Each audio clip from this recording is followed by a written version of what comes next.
சாயிராம். என் அழகு செல்வமே, ஏன் உள்ளே அழுகையை வைத்துக்கொண்டு வெளியே புன்னகைப்பது போல் அனைவரிடமும் நடித்து கொண்டிருக்கின்றாய்?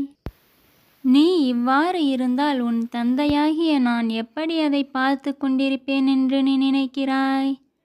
நீ உன்னை ஏமாற்றியவர்களை நினைத்து மனதுக்குள்ளேயே அழுது கொண்டிருப்பது எனக்கு தெரியாது என்று அல்லவா நீ நினைக்கிறாய்?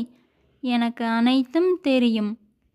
அது மட்டுமல்ல, உனக்கு நடக்கும் அனைத்து செயல்களையும் நான் பார்த்து கொண்டுதான் இருக்கிறேன். உன் வாழ்வில் என்னென்ன நிகழ்ந்ததோ அனைத்தும் உன் சாயப்பா அறிவேன். அது ஏற்கனவே நிர்ணயிக்கப்பட்டது ஆகும்.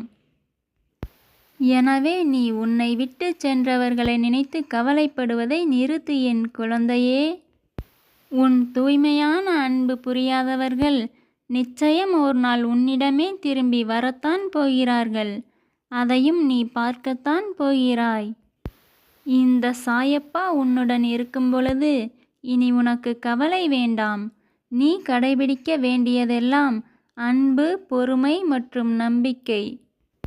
நீ இனி செய்ய வேண்டியது அது ஒன்றுதான் என் குழந்தையே. அனைவரிடமும் அன்பு செலுத்தி பொறுமையை கடைபிடித்து நம்பிக்கையுடன் உன் வாழ்வில் முதலடியை மகிழ்ச்சியாக எடுத்து வை. உனக்கு நடக்கும் அனைத்தும் இனி நல்லதாகவே நடக்கும். என் சொற்களின் மீது நீ முழுமையாக நம்பிக்கை வை. அனைத்தும் நன்றாகவே நடக்கும். இது உன் சாயப்பாவின் உண்மையான வாக்கு. ஜெய் சாயிராம்.